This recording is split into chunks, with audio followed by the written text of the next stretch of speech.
आत्ता ज्यांनी अध्यक्ष भाषणातून आपल्या या शाळेच्या प्रगतीचा आढावा घेतला असे आपले अध्यक्ष प्रवीणजी लोकरे,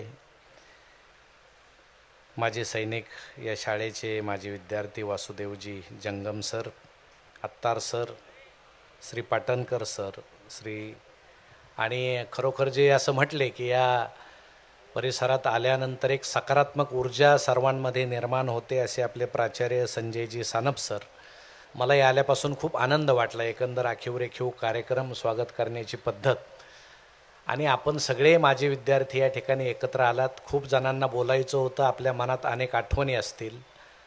आमच्या कॉलेजच्या एका प्राचार्यांनी असं सांगितलं होतं की सगळे माझे विद्यार्थी एकदा एकत्र या, नाव नोंदणी करा.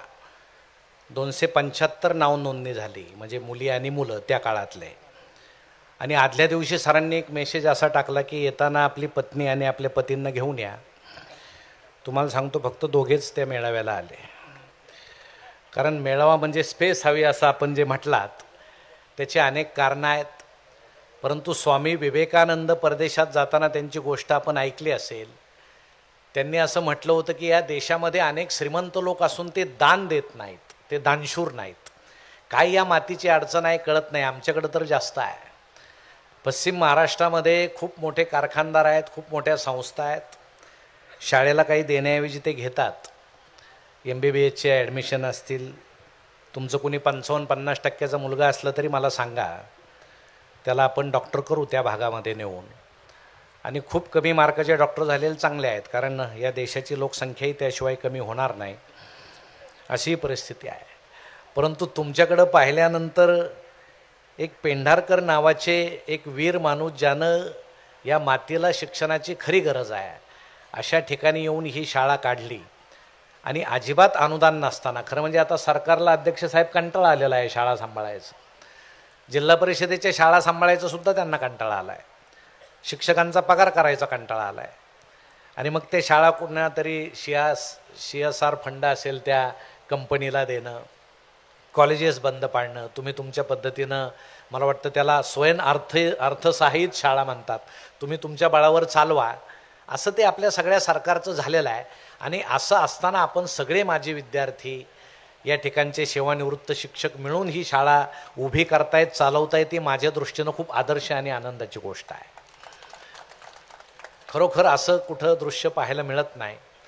तुम्हाला आठवतं का तुमचं लहानपण? मी तुम्हाला सांगतो, तुम्हाला त्यात कुठंतरी दिसल. मी लहानपणी शाळेत असताना आई तोंडावर पाणी मारायची मला उठवायला, कारण पहाटे मी कधी उठलो नाही.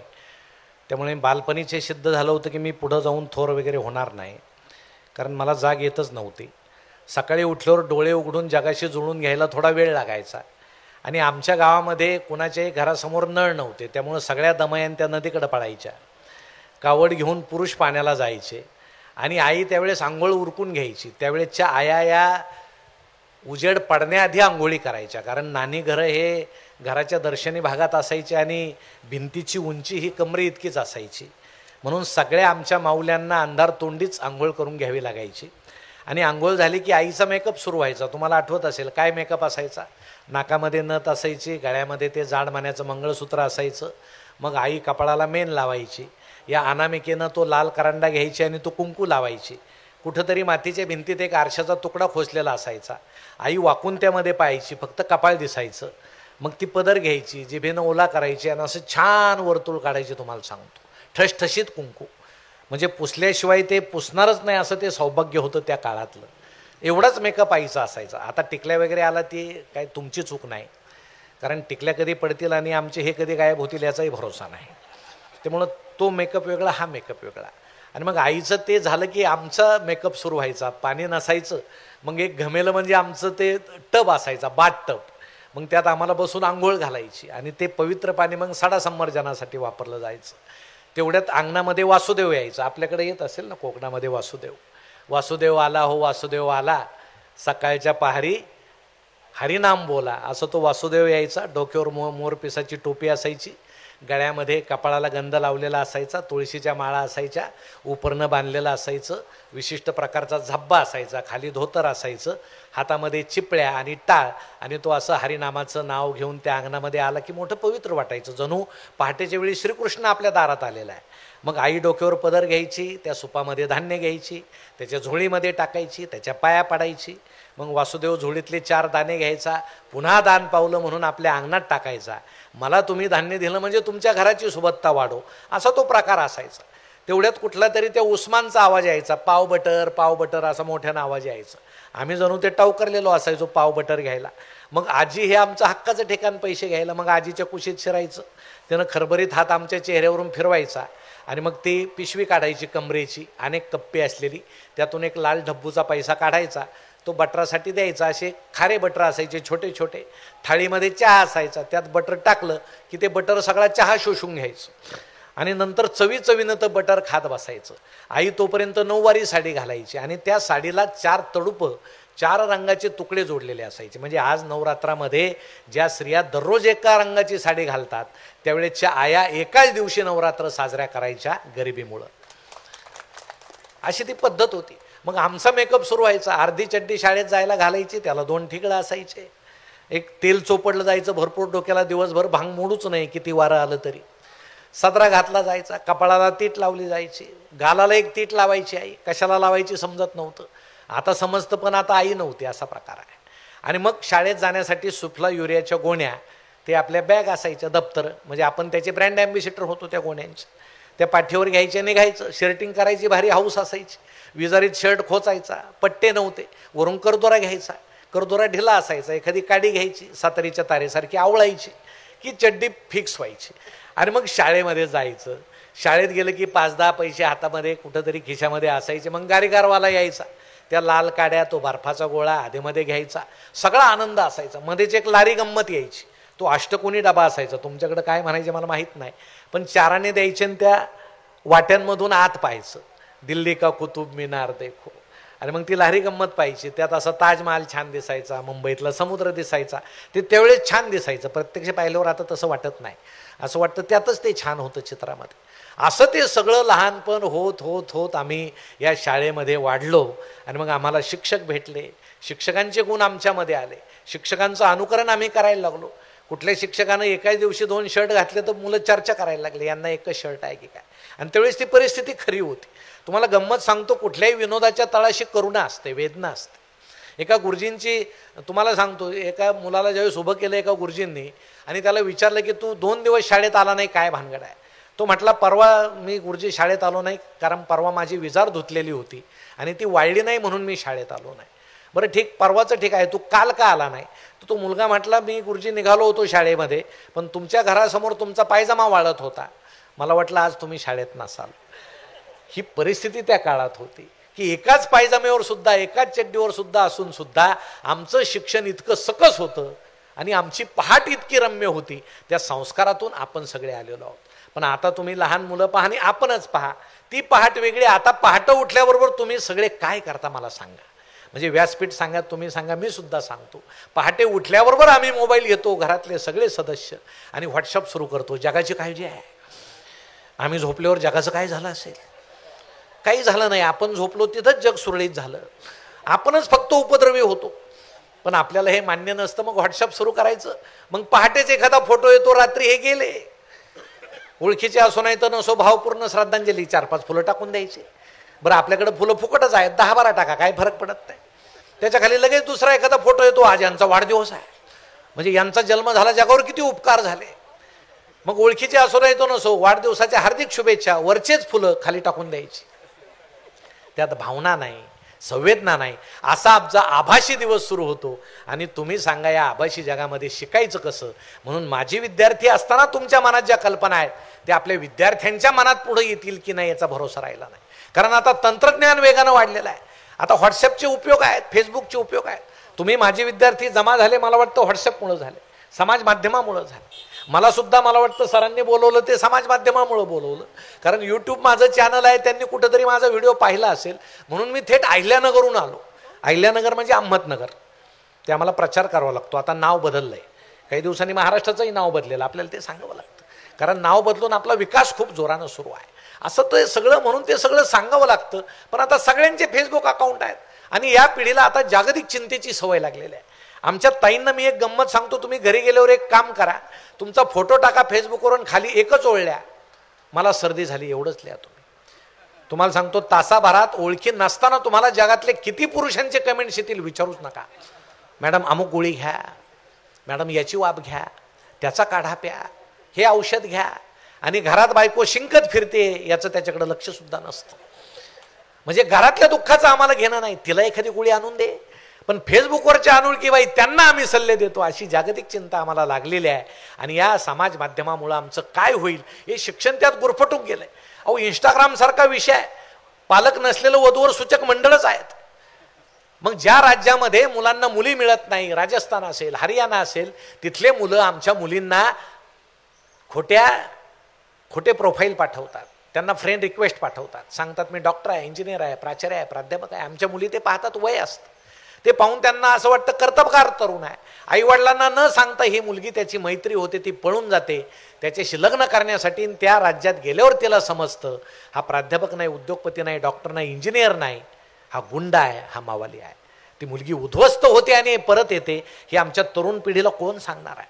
या आमच्या शिक्षण संस्थांनी, पेंढारकर साहेबांनी पूर्वी हे जे निर्माण केलं, हे जे संस्काराचं गाडं निर्माण केलं, या नवीन पिढीवर हे संस्कार होतील कसे हा फार मोठा प्रश्न आहे. आणि आमचं आजचं शिक्षण आणि त्यावेळेचं शिक्षण पहा. आजचं शिक्षण काय देतं? या समाजाला संघर्ष करण्याचं बळ देतं, आमच्या तरुणांना संघर्ष करण्याचं बळ देतं. तुम्ही खारेपाटणमध्ये ही संस्था इतकी चांगली चालवताय, मुलांना शिस्त लावताय, पण आज महाराष्ट्रामध्ये काय पद्धत आहे, या राज्यामध्ये सगळी काय पद्धत आहे? अहो प्राथमिक शिक्षकांना शिकवायला वेळ नाही. मध्ये त्यांनी मोर्चा काढला होता, आम्हाला शिकू द्या. त्यांनी शिकवायचंच नाही. सरकारनं त्यांना सांगितलं की तुमचे इतके प्रामाणिक दुसरे कोणी नाही, असं गैरसमज आहे तो त्यांचा, पण त्यांनी ते सांगितलंय. मग वर्गात गुरुजींपुढं विद्यार्थीच नसतात, विद्यार्थ्यांपुढं गुरुजी नसतो.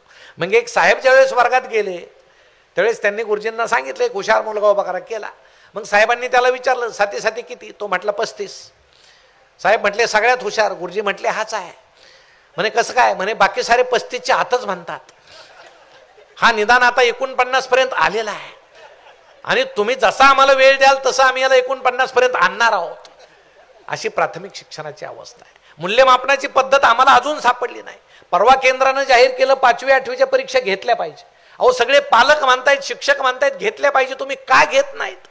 कारण आमच्या मुलांच्या बालमनावर परिणाम होतो.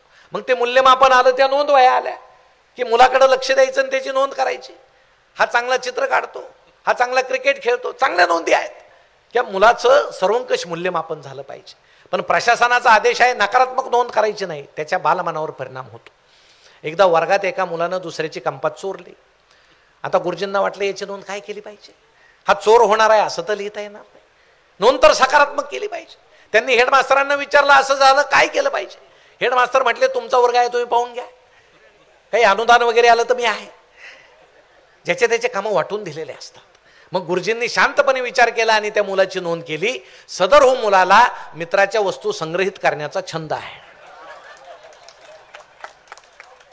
आता हीच वही जर 8वीच्या मॅडमकडे गेली आणि त्यांना जर असं वाटलं की याच्या छंदाला प्रोत्साहन दिलं पाहिजे, तर त्यांची पर सुद्धा जागेवर राहणार नाही, तुम्हाला सांगतो. असं आहे आमचं शिक्षण आहे. मग आजचा हा प्राथमिकचा मुलगा माध्यमिक मध्ये जातो, अभ्यासक्रम तोच आहे.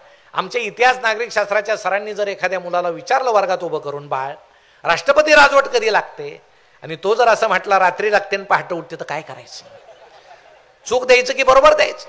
सर म्हणतील चूक आहे. मुलगा म्हणाल तुम्ही टीव्ही पाहता की नाही? रात्रीच पळाले, पहाटे आले, शपथविधी झाला, मग राष्ट्रपती राजवट उठली. या महाराष्ट्रामध्ये 4 तासासाठी सुद्धा राष्ट्रपती राजवट लागते. हे नवं नागरिकशास्त्र आहे. आणि आमचं पुस्तकातलं आता 100 वर्षानं जुनं झालंय. आमच्या सरांनी जर मुलाला सांगितलं 18 वर्ष पूर्ण झाल्यावर मतदानाचा हक्क प्राप्त होतो, सुट्टी असते त्या दिवशी, मुलगा खेळतो घरी, त्याचं वडिलांकडे लक्ष असतं, आता हे मतदानाला जातील मग जातील, 5 वाजले तरी वडील मतदानाला जात नाहीत. मुलाच्या मनात शंका येते की 18 पूर्ण व्हायला यांना काही मिनिटं बाकी असावेत. मग 5 वाजल्यानंतर एखादी गाडी येते, वडिलांच्या हातात काहीतरी दिलं जातं. तुम्हाला सांगतो या विधानसभेच्या निवडणुकीमध्ये 6 वाजल्यानंतर या महाराष्ट्रामध्ये 19 लाख मतदान झाल्याची नोंद आहे. 19 लाख. का? 6 नंतरच का? काहीतरी हातात मिळतं. अहो जे गरीब आहे त्यांना मिळू द्या. ज्याचे बंगले आहेत ते रात्री दार उघडे ठेवतात, नाही जाग आली तर काय घेता? रात्री पैसे वाटायला आले तर सावध राहायला पाहिजे. बरं घ्यायचे सगळ्यांची समानता आहे.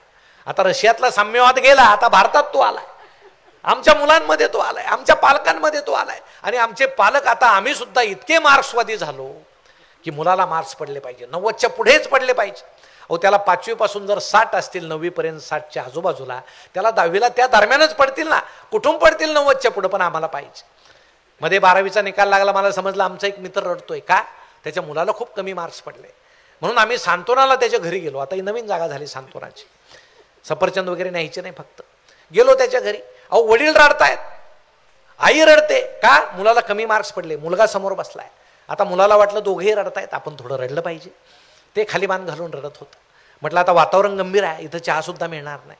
मी वडिलांच्या कानात एक वाक्य बोललो, त्यांनी डोळे पुसले, बायकोला सांगितलं पटकन चहा ठेव. छान चहा झाला, आम्ही निघून आलो. काय बोललो मी त्याच्या कानात, मी त्या पालकाच्या कानात एकच वाक्य बोललो की बाबा, कधी कधी अनुवंशिकतेचा सुद्धा परिणाम असतो, पण आम्हाला आता त्याचं काही घेणं नाही. आम्ही एखाद्या सरांकडे मुलगा टाकला म्हणजे तो चांगलाच झाला पाहिजे. अहो एखादा शेतकरी शेतामध्ये सारखं पेरतो, पण काही कणसांना जास्त दाणे लागतात, काही कणसांना कमी दाणे लागतात. त्यानं सगळ्या कणसांना पाणी तर सारखं दिलंय, खत तर सारखं दिलंय, त्या कणसामध्ये काही चूक आहे का, आपल्या मुलाची बुद्धिमत्ता तशी आहे का, हे आम्ही विसरून जातो. आणि ही नवीन पद्धत अतिशय वाईट आहे. मग आमचा हा माध्यमिकचा मुलगा सिनियर कॉलेजला जातो. उच्च शिक्षणामध्ये उच्च कोटीची लबाडी सुरू आहे. तुम्हाला सांगतो, मुलगा त्या प्राध्यापकांना सांगतो मी ॲडमिशन घेतो, पण कॉलेजमध्ये येणार नाही, मी कोचिंग क्लासेसला जाईल. मला वाटतं तुमच्याकडे ते कमी असेल पद्धत आहे थोडंसं, पण आमच्याकडं खूपच आहे. मग प्राध्यापकांना सांगतात पहा, मग आता यांना सुद्धा तेवढा पट पाहिजे ना, नाही तर यांचं पद उडतं. म्हणजे पूर्वी प्राध्यापकांच्या हाती मुलांचं भवितव्य होतं, आता मुलांच्या हाती प्राध्यापकाचं भवितव्य आहे. आम्ही ॲडमिशन घेतलं तरच तुम्ही टिकाल, नाही तर तुमची बदली होईल, तुमची नोकरी जाईल. असं सगळं उच्च शिक्षण आहे. आणि मुलांचा शिक्षकांवर विश्वास नाही, शिक्षकांचा मुलांवर विश्वास नाही, आणि समाजांचा दोघांवरही विश्वास नाही. अशा या शिक्षणाच्या विचित्र परिस्थितीमध्ये तुमची ही संस्था या सगळ्यांपासून बाजूला आहे, ही अतिशय आनंदाची गोष्ट आहे. कारण तुमचे हे जुने शिक्षक अजूनही इथं येत आहेत, आमचे माजी सैनिक येत आहेत, लाख रुपये देत आहेत, आमचे रिटायर मुख्याध्यापक येत आहेत, 3-3 लाख रुपये देत आहेत. काही मुलं खोली तयार करतायत, फरशी बसवतायत. आमच्याकडं फक्त आकड्यांचा डामडौल असतो. भाषण करून एकदा जाहीर करून गेले की पुन्हा सापडत नाहीत. मुख्याध्यापकाचे पैसे त्याच्यापेक्षा जास्त खर्च होतात त्याला शोधण्यासाठी, पण ते पुन्हा सापडत नाही. कारण आमच्याकडे ती पद्धत आहे, झाकली मूठ कुठून आली म्हण. तुम्हाला गंमत सांगतो, फार पूर्वी एक पुजारी होता, एका मंदिरात पूजा करायचा, आणि त्याला समजलं की या राज्याचे महाराज आता इथं देवदर्शनाला येणार आहेत. महाराज येणार म्हणून त्यानं काय केलं, ऋण काढलं, कर्ज काढलं, भलं मोठं कर्ज काढलं, सगळं मंदिर सजवलं, माळा लावल्या, रंगरंगोटी केली. महाराज आले, चाराने टाकून गेले. हे असं काहींचं होतं. काही मोठे लोक दिसतात मोठे, काही देत नाही. आता पुजाऱ्याला वाटलं कुठून महाराजांच्या भरोश्यावर हे कर्ज काढलं, हे फेडायचं कसं. मग त्यानं आयडिया केली, जशी आता आमच्या प्राचार्य साहेबांना कधी कधी करावी लागेल, बहुतं तुम्हाला नाही करावे लागायचे. मग त्या पुजाऱ्यानं काय केलं, त्यानं दौंडी दिली. दौंडीवाल्याला म्हणे दौंडी दे राज्यामध्ये, की महाराज देवदर्शनाला आले होते आणि त्यांनी एक अमूल्य भेट देवाच्या पायाशी वाहिलेली आहे, त्याचा लिलाव मंदिराच्या प्रांगणामध्ये करायचा आहे, राज्यातल्या सगळ्या धनाढ्य लोकांनी जमा व्हावं. अहो दौंडी ऐकली, राज्यातले धनाढ्य लोक म्हटले महाराज देवाच्या दर्शनाला गेले, काय टाकलं असेल, हिरे माणिक मोती पाचू, सगळे लोक जमा झाले, धनाढ्य लोक जमा झाले. त्या पुजाऱ्यानं चाराने असे हातात धरले मुठीत, म्हटलं बोला. कोणी म्हटलं 50,000 मोहरा, कोणी म्हटलं 60,000 मोहरा. अहो काय महाराजांनी काय अमूल्य देणगी दिली असेल सांगता येत नाही. ते एका सैन्यानं पाहिलं, तो धावत गेला महाराजांकडे आणि महाराजांना म्हटला असं असं सुरू आहे, आणि त्या पुजाऱ्यानं जर मूठ उघडली तर तुमचं काय खरं नाही, सगळ्या राज्यात तुमची बेआबरू होईल. महाराज म्हटले असाच उलट पावली धावत जा आणि त्या पुजाऱ्याला सांग 1.25 लाख देतो पण मूठ उघडू नको. तेव्हापासून ही म्हण अस्तित्वात आली, झाकली मूठ 1.25 लाखाची. आमच्या अनेक जणांच्या झाकली मुठी आहे, पण त्या 1.25 लाखाच्या आहेत, त्या चारानेच असू शकतात. पण मला वाटतं इथं आल्यानंतर जे वातावरण मी पाहिलेलं आहे ते इतकं सुरेख आहे, इतके सुंदर आहे. इतक्या मोठ्या संख्येनं माझे विद्यार्थी या ठिकाणी जमा झाले आणि त्यांनी या शाळेसाठी योगदान करायचं ठरवलं. कारण आमच्याकडं कर्मवीर भाऊराव पाटील असतील, शाहू महाराजांनी देणग्या दिल्या, मोठमोठे शिक्षण सम्राट आहे. आता तर इतके मोठे शिक्षण सम्राट आहेत तुम्हाला सांगतो त्याला गणती नाही. परंतु कोकणासारख्या ठिकाणी खारेपाटण नाव जे मी पहिल्यांदा ऐकलं होतं, तर तिथं एखादी ही सुंदर शाळा असेल, ती एका वीर पेंढारकर की ज्यांच्यामध्ये त्यागाची क्षमता होती अशा लोकांनी ती निर्माण केली असेल, तर मला वाटतं या शाळेला खूप सुंदर भवितव्य आहे. आणि प्राचार्य साहेब आपण इतरांच्या साक्षीनं, अध्यक्ष साहेबांच्या जोडीनं, सर्व विश्वस्तांच्या मदतीनं ही शाळा जी उभी करू पाहताय, ही अत्यंत कौतुकास्पद आणि आनंदाची गोष्ट आहे, कारण आमची भावी पिढी या ठिकाणी शिकणार आहे. फक्त इथं लायब्ररी आपण केली पाहिजे. इथं लायब्ररी करा, मुलांच्या हातात पुस्तकं वाचायला द्या, त्यांना मोबाईलपासून दूर करा. अहो लोक वाचतच नाहीत. कोण वाचतं तुम्ही मला सांगा? नाही वाचत. अपवाद असेल एखाद्याचा, पूर्वी वाचायचे आता वाचत नाही. पूर्वीचे लोक संपन्न झाले वाचनामुळं. अहो शिक्षक सुद्धा वाचतात की नाही शंका आहे, नाही वाचत. कॉलेजमधली लायब्ररी मोकळी आहे, प्राध्यापकांची वाट पाहते, इथे या तिथे या. हे कॅन्टीनला वाचतात माझ्यासहित सगळेच. कुणी जायचं पुस्तक वाचायला? 2 शिक्षक ज्यावेळेस एका शिक्षकाच्या घरी गेले चहाला, भिंतीवर साने गुरुजींचा फोटो होता आणि एक शिक्षक त्याच्याकडे असं पाहत होते. त्या घरातल्या शिक्षकांनी विचारलं, काय पाहताय फोटोकडं? त्यांनी विचारलं, तुमचे वडील कधी गेले? त्यांनी सांगितले, वडील नाही, साने गुरुजी आहेत. ही परिस्थिती आज आहे. मग घरामध्ये पुस्तक ठेवायला अडचण काय? आपल्या पालकांनी सुद्धा पुस्तकं घ्यावेत, आपण पुस्तक घ्यावं. अहो मुलाला जर वाटलं पुस्तक वाचावं, कुठे पुस्तक? सोफ्यावर वडिलांचा मोबाईल आहे, बेडवर आईचा मोबाईल आहे, कुठेतरी ताईचा मोबाईल आहे, ते मोबाईलच खेळेल, गेमच खेळेल. त्याची चूक काय? पिढी बिघडली असं आम्ही म्हणूच शकत नाही, कारण लहानपणापासून आम्ही त्यांच्यावर संस्कार केले नाही. म्हणून पुस्तकं पाहिजे. आपल्या घरी पुस्तकाचं कपाट पाहिजे. कुणी वकील असेल तर माफ करा, पण तुम्ही वकिलाचं चेंबर पाहिलं का? किती पुस्तकं असतात? ते काय सगळे त्यांनी वाचलेले असतात का? पण ते पाहून आरोपीला काय वाटतं? माणूस हुशार आहे, आपल्याला जामीन मिळण्याची दाट शक्यता आहे. मिळतो की नाही पुढचा विषय आहे. तसे घरात पुस्तकं ठेवा, हुशार असा नाही तर नसा. पण मुलाला जर वाटलं वाचावं, तो पटकन पुस्तक काढेल आणि वाचील. या पद्धतीनं आपण वागलं पाहिजे. म्हणून का वाचावं याविषयी शेवटचं मी बोलेल, कारण बसण्याची एक क्षमता असते, ऐकण्याची एक क्षमता असते. म्हणून आता जास्त मी आपली छळवणूक करत नाही. आणि ते उदाहरण असं आहे, एक मुलगा रोज कॉलेजमध्ये पुस्तक बदलायला जायचं, रोज कादंबरी घे, कथासंग्रह घे, कविता घे, रोज. प्राध्यापकांना इतकं कौतुक वाटायचं, किती मोठा वाचक आहे, रोज एका पुस्तकाचा फडशा पाडतोय, रोज एक पुस्तक वाचतोय. पण खरं कारण वेगळं होतं. त्या लायब्ररीन खूप सुंदर होत्या, म्हणून हा जायचा. नंतर काय झालं, त्याला असं वाटायला लागलं हिच्याशी लग्न केलं पाहिजे, पण मोबाईल नव्हते. त्यानं पत्र लिहिलं, पत्र लिहिण्याचं धाडस झालं नाही. 4 महिने, 5 महिने, 6 महिने तो फर्स्टेक्शनमध्ये गेला आणि त्यानं आत्महत्या केली. सगळ्याला वाईट वाटलं. प्राध्यापक म्हटले चांगला वाचक होता, गेला. एक प्राध्यापक म्हटले जास्त वाचल्यामुळे गेला असेल, काय भरोसा नाही, काय सांगतो. हा झाला पहिला भाग. पण दुसरा भाग इतका गमतीचा, त्यानं आत्महत्या केल्यापासून त्या ज्या लायब्ररीयन आहेत, ती मुलगी जी आहे, ती सुंदर मुलगी, ती रोज रडत होती. एका प्राध्यापकानं प्रिन्सिपलला सांगितलं, अहो तो वाचक मुलगा गेला तो गेला, ही का रडते? 15 दिवस झाले रडते. प्रिन्सिपलनं तिला बोलून घेतलं. म्हणे जाऊ दे बाळ, एक चांगला वाचक गेला, पण तू का रडते? ती म्हणायची काय सांगावं सर. ती म्हटली तुम्हाला सांगू नाही पण सांगते, मी रोज त्याला पुस्तकात घालून चिठ्ठी देत होते, रोज. त्यानं एकही दिवस पुस्तक उघडलं नाही. उघडलं असतं तर वाचलं असतं की नाही? मला वाटतं तेव्हापासून ती म्हण आली असावी, वाचाल तर वाचाल. आता तुम्ही सुद्धा घरी जाऊन काही जुने पुस्तक असले तर उचकून पहा, काही मिस झालंय का तुमच्याकडे. त्या निमित्तानं तरी पुस्तकाला हात लागेल. पण मित्रांनो एक सांगतो, महाराष्ट्रभर हीच परिस्थिती आहे. आभासी जगानं आमचं वाटोळं चालवलेलं आहे. तंत्रज्ञान आमच्यावर स्वार झालेलं आहे. आता AI येते, कृत्रिम बुद्धिमत्ता येते, शास्त्रज्ञ रोबोटमध्ये बुद्धिमत्ता भरतायत, पण माणूस मात्र रोबोटसारखा वागायला लागलाय. आपल्या भावना गेल्या, संवेदना गेल्या.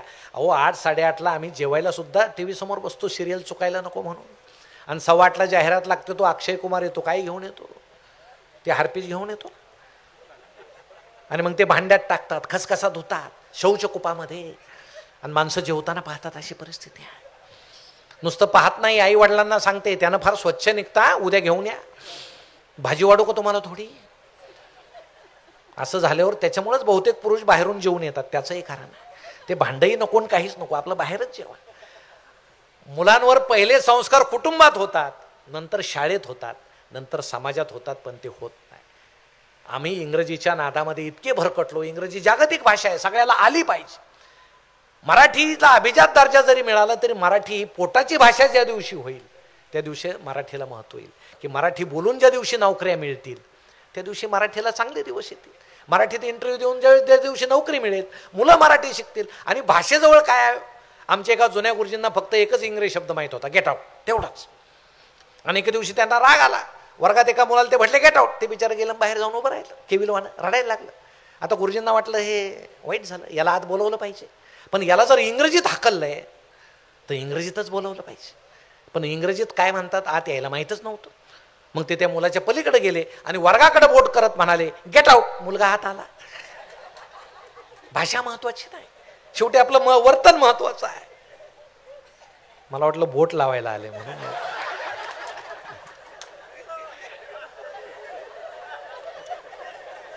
नुसतं बोट लावणं म्हणजे बसणं आणि मधाचं बोट लावणं म्हणजे बोला अजून, पण इथं काय मध दिसत नाही. त्यामुळं ही सगळी गंमतच आहे. असो, खूप छान तुमच्यामध्ये येऊन मला वाटलं. काल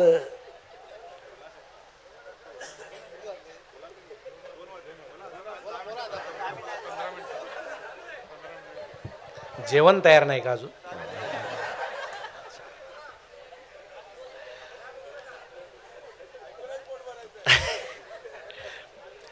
म्हणून तुम्हाला सांगतो की हे जे प्रकार आहेत. आणि आता समजा आमच्या सानप सरांसारख्या एखाद्या इंग्रजीच्या सरांना एखाद्या पालकानं जर सांगितलं की माझ्या मुलाच्या उच्चाराकडे जरा लक्ष द्या, कारण आपलं इंग्रजीकडे लक्ष असतं. मग सर वर्गामध्ये त्याला म्हटले उभा राहिला. सर त्याला म्हटले म्हण बरं बाळ इलेक्ट्रिसिटी. तो म्हटला इलेक्ट्रिसिटी. म्हणे वडिलांनी सांगितलं ते बरोबर आहे, तुझं चुकतंय, इलेक्ट्रिसिटी आहे, तू इलेक्ट्रिसिटी म्हणतोय. तासभर हाच खेळ सुरू होता. सर म्हणायचे इलेक्ट्रिसिटी, पोरग म्हणायचे इलेक्ट्रिसिटी. शेवटी तास संपल्यावर सर त्याच्या नादाने इलेक्ट्रिसिटी म्हणायला लागले. संध्याकाळी त्याचे वडील भेटले. म्हणे काय तुमच्या मुलं समजत नाही. म्हणे काय झालं? अहो तो इलेक्ट्रिसिटीला इलेक्ट्रिसिटी म्हणतो. वडील म्हटले जाऊ द्या सर, त्याच्या बुद्धीची कॅपॅसिटीच तेवढी आहे. सरांना तर धक्काच बसला. म्हणजे पोरग इलेक्ट्रिसिटीला इलेक्ट्रिसिटी म्हणतं, बाप कॅपॅसिटीला कॅपॅसिटी म्हणतो. यांच्या घरामध्ये टीटीचे इंजेक्शन जास्त दिलेले दिसत आहेत. दुसऱ्या दिवशी सर निघाले शाळेमध्ये. आजोबा बसले होते ओट्यावर. म्हणे आजोबा तुमच्या घराची काय भानगड आहे इंग्रजी? म्हणे काय झालं? अहो नातू इलेक्ट्रिसिटीला इलेक्ट्रिसिटी म्हणतो, त्याचे वडील कॅपॅसिटीला कॅपॅसिटी म्हणतात. आजोबा म्हटले सर इकडे या कानात म्हटले सरांच्या आहे ते बरं आहे, कृपया प्रकारची पब्लिसिटी कुठं करू नका. आता असं एखादं घर जर एखाद्या सरांना भेटलं, त्यांचं इंग्रजी बिघडेल. पण तुम्हाला एक धोक्याची सूचना मी देतो. तुम्ही मला सांगा, खूप चांगले मार्क्स पडलेले चांगल्या ठिकाणी गेले, इथं काही कला शिकले. आणि एक सांगतो, आज कुठलीही कला मार्कापेक्षा खूप मोठी आहे. एखाद्या मुलाला 60% मार्क्स पडले म्हणजे त्याला बुद्धू तुम्ही म्हणू नका. त्याची चित्रकला इतकी सुंदर असू शकते, एक चित्र कोट्यवधी रुपयांना विकतं. म्हणून मुलगा जर चांगलं खेळत असेल त्याला बॅट आणून द्या. आमची मुलगी जर चांगली मेहंदी काढत असेल तिला मेहंदी आणून द्या. चांगली रांगोळी काढत असेल, जसं आमच्या मित्रांनी या ठिकाणी खूप सुंदर रांगोळी काढली, तसे एखादी मुलगी रांगोळी काढत असेल तिला रांगोळी आणून द्या. त्यांच्यामध्ये ज्या ज्या गोष्टी आहेत त्या ओळखा. आणि त्या कशा ओळखायच्या? आपण एक गोष्ट लक्षात घ्या, माती हातामध्ये घेतली त्यामध्ये रंग दिसत नाहीत, पण त्यात फुलं लावल्यावर त्या फुलाच्या रूपानं मातीतले रंग वर येतात. समुद्रामधलं पाणी हातात घेतलं रंग दिसत नाही, पण शिंपल्यावर मात्र रंग असतात. याचा अर्थ काहीतरी माध्यम पाहिजे, कलेचं माध्यम पाहिजे. म्हणून फक्त बुद्धिमत्ता, त्याला गणितच यावं, इंग्रजीच यावं असं तुम्ही काही न करता या या पुढच्या काळामध्ये त्याच्या अंगामध्ये जी कला आहे ती मोठी करा. पण मी मगाशी म्हटल्याप्रमाणे मार्क्सवादी झाले. तुम्हाला खोटं नाही सांगत, माझे किमान 50 ते 60 मित्रांचे मुलं सर, ज्यांना 50 ते 55% आहेत, ते MBBS ला आहेत सध्या. आता ते जर 7-8 वर्षानं सुटले, बाहेर आले, मी ते मित्रांना सांगितले तोपर्यंत जगून घ्या, कारण ती टोळी आता बाहेर येणार आहे. तुमच्याकडेही असेल असता, कारण आता 55 लाख घेऊन जायचे, 55% पोरग न्यायचं, बॅगसहित पोरग ठेवून घेतात, झालं डॉक्टर काय फरक. मग मला आठवतं 10 वर्षानंतर काय गंमत होईल या समाजामध्ये. एक पेशंट ज्यावेळेस ऑपरेशन थिएटरमध्ये गेलं, त्यानं पाहिलं ऑपरेशन थिएटरमध्ये कोपऱ्यामध्ये हार पडलेला होता. त्यानं डॉक्टरांना विचारलं, डॉक्टर साहेब हा हार कशाला? तर डॉक्टर म्हटले माझं पहिलंच ऑपरेशन आहे, ऑपरेशन सक्सेस झालं तर हा हार मला, नाही झालं तर तुला, काय फरक नाही. गंमतच आहे. 2 मित्र 10 वर्षानंतरच सांगतोय, 2 मित्र ज्यावेळेस रस्त्यानं चाललेले होते, एक जण मोठ्यानं ओरडला, म्हणे काय झालं? 2 मुली येत आहेत म्हणे समोरून, आवळ्या जावळ्या सारख्या दिसत आहेत. हा म्हटला एकच मुलगी आहे, या वयात असं होतं, चल पुढं. म्हणे पुढं जातात हा पुन्हा ओरडतो, आता काय झालं? 2 म्हशी येत आहेत म्हणे, इथं वयाचा कुठं संबंध आहे? सारखे शिंग, सारखे रंग. अरे हा म्हणतो एकच म्हैस आहे, तू माझ्याकडे बघ. अरे मी सुद्धा 2-2. बापरे, तुझा सेंटर सरकला म्हणे, तुला प्रत्येक प्रतिमा 2-2 दिसायला लागली. डॉक्टरांकडे जातात, बसतात, समोर बसतात. दोघेच असतात. डॉक्टर म्हणतात काय प्रॉब्लेम आहे? हा ओरडतो डॉक्टर तुम्ही सुद्धा दोन दोन. म्हणे प्रॉब्लेम काय? दोघेच बसलेले. याचा मित्र सांगतो मागापासून काय झालं समजत नाही, याला प्रत्येक प्रतिमा दोन दोन दिसते. डॉक्टर म्हणतात किरकोळ प्रॉब्लेम आहे, पण याच्यासाठी तुम्ही चौघं कशाला आले म्हणे. गंमत आहे. असं जर व्हायला लागलं तर काय होईल. म्हणून माझं असं मत आहे, पुस्तकातल्या शिक्षणाबरोबरच तुम्ही बाहेर जे जीवनाचं शिक्षण घेताय ते फार महत्वाचं आहे. पण व्यावहारिक शिक्षण आणि पुस्तकातलं शिक्षण यात खूप अंतर आहे. आमचे गुरुजी आम्हाला कायम एक गणित सांगायचे. एका हौदामध्ये 40 बादल्या पाणी होतं, 20 बादल्या गळाल्या, खाली किती राहिलं? मुलं लिहायची 20. दुसऱ्या दिवशी गुरुजी म्हणायचे एका हौदामध्ये 60 बादल्या पाणी होतं, 30 बादल्या गळाल्या, खाली किती राहिल्या? मुलं लिहायची 30. एके दिवशी एक मुलगा उभा राहून म्हटला, गुरुजी हौद जर रोजच गळत असेल तुम्ही त्याला सिमेंट का लावून घेत नाही? कारण हे व्यावहारिक गोष्ट आहे. उदाहरण बदला ना. एका शिक्षकानं सांगितलं 50 मेंढ्या रस्त्यानं चाललेल्या होत्या, 5 मेंढ्या विहिरीत पडल्या, खाली किती राहिल्या? मुलांनी उत्तर लिहिलं 45 मेंढ्या राहिल्या. पण एक मुलगा उठला जो मेंढपाळाचा होता, त्यानं सांगितलं सर रस्त्यावर एकही मेंढी शिल्लक राहणार नाही, कारण 5 मेंढ्या विहिरीत गेल्यानंतर 45 वर राहू शकत नाही, ते त्याच्या मागेच जाणार. आता गुरुजींनी हेडमास्तरांना सांगितलं असंच झालं होते, कार्टा असं म्हणलं, काय करायचं? तर हेडमास्तर म्हटले तुम्हाला मेंढ्या घ्यायला कोणी सांगितलं होत्या? शेळ्या घ्या, गाया घ्या. म्हणजे आपल्याकडे शिक्षणाचा असा बायपास काढला जातो, त्याचं नेमकं उत्तर शोधलं जात नाही. म्हणून मला वाटतं या शिक्षण व्यवस्थेमध्ये हे जे सगळं बदलत चाललंय आणि पूर्वीची आपली जी सकसता होती, वर्ग सारवणं असेल, भिंतीला पोचारा देणं असेल, बसायला बेंच नसतील, टाकानं लिहिणं असेल, ते दिवस आता गेले. काळ बदललाय, काळ बदलत राहील. हा आपल्यासाठी नाही आपल्या मुलांसाठी मार्गदर्शक ठरेल. म्हणून मला खूप अभिमान आपला वाटतो. आपण ज्या मातीमध्ये खेळलो, ज्या भिंती आपल्याशी बोलल्या, ज्या बेंचनं आपल्याला पाढे शिकवले, जे आपल्या कानामध्ये घुमले, ज्या सरांनी आपल्याला मारून मुटकून चांगलं घडवलं, त्या शिक्षकांच्या समोर आपण बसलेलो आहोत, त्या मातीमध्ये आहोत, त्या आवारामध्ये आहोत. आणि माझा वर्ग मी सुंदर करील, माझी शाळा मी सुंदर करील. जसं एक म्हातारी रेल्वेच्या बाहेर कसल्या तरी बिया फेकीत होती, म्हणून एकानं विचारलं बिया का फेकते? तिनं सांगितलं जेवढ्या बिया पडतील पाऊस आल्यानंतर त्याचे झाडं उगवतील आणि लोकांना सावली होईल. मला वाटतं आपण बिया फेकण्याचं काम करावं, पुढच्या पिढीला याची सावली निश्चित मिळेल. त्यासाठी आपणा सर्वांना मी मनपूर्वक शुभेच्छा देऊन थांबतो. धन्यवाद.